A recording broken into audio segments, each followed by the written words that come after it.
Sue told him that his younger sister had passed by and given her the invitation. Sunjin told her that it wasn't really a big deal, that it was mostly family, and that he didn't even enjoy it that much. He just looked forward to spending time with her.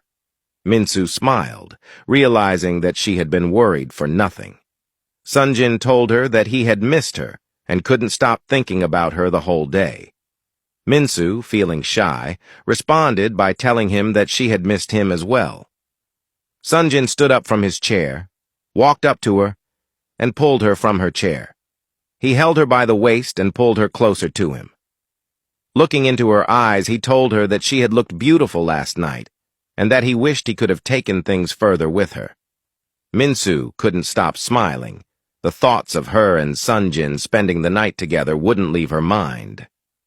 Just as Sunjin was about to kiss her, Woobin walked in. They quickly moved away from each other. Woobin told them that he wanted to close up as it was late. Sunjin, disappointed, asked him to give them more time. But Woobin refused, saying that he also had a life and that they should start paying him for risking his life to help them meet up.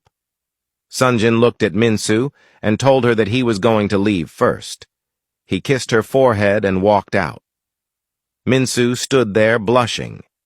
The next day, Minsu was worried about Kim. She wondered if something had happened to her.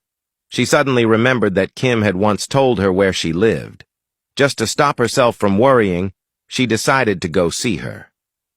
Minsu walked through a fancy neighborhood, looking at the address on her phone as she tried to find Kim's house. Finally, she found it. It was a big mansion.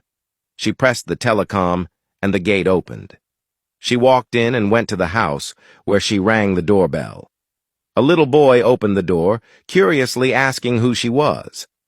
Minsu told him that she was Kim's friend and asked if Kim was around. The little boy opened the door wider for Minsu and pointed upstairs, telling her that Kim was in her room. He directed her to where the room was. Minsu walked upstairs, knocked, but got no answer. The door was slightly open, so she walked in. She couldn't believe what she saw the moment she stepped inside. There were posters of Sunjin all over Kim's room, from when he was younger up until now. Minsu looked around in shock, realizing that Kim's crush ran much deeper than she had thought.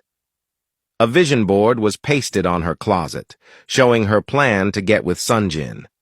She had planned everything since she was 13, going to the same high school as him, attending a university close to his organization, and much more. Minsu realized that Kim was actually right when she once told her that her crush on Sunjin was more than just a crush. She had essentially been stalking him. As Minsu stood there, shocked, the door opened and Kim walked in. Angrily, she asked Minsu what she was doing in her room and told her to get out. Minsu looked at Kim, wondering what had happened to her. She didn't look like herself at all. Kim persisted, telling her to leave. Minsu asked if she was okay, mentioning that she hadn't been in school and that the lecturers were worried about her. Kim responded by saying that Minsu had no right to follow up on her life and that they were no longer friends. Minsu looked at her, not hurt, just sorry for her. It was obvious that whatever Kim was going through was much worse than she let on. Minsu told her that she shouldn't throw away her future because of a guy, that she was smart and had so much potential, and that she shouldn't let herself go to waste because of Sunjin.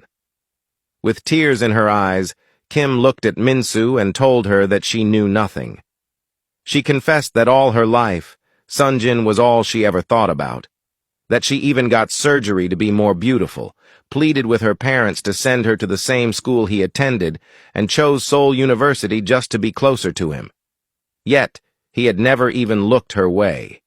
As soon as Minsu came along, he was head over heels for her, despite the fact that Kim had been around long before her. Curious, Minsu asked why she would go through all of that just for a guy, telling her that no person was worth such pain. Kim told her that she didn't understand what it was like to be labeled as the least beautiful and least useful person in her family. She explained that her sister got everything, even marrying a rich man, while her family constantly compared her to her sister.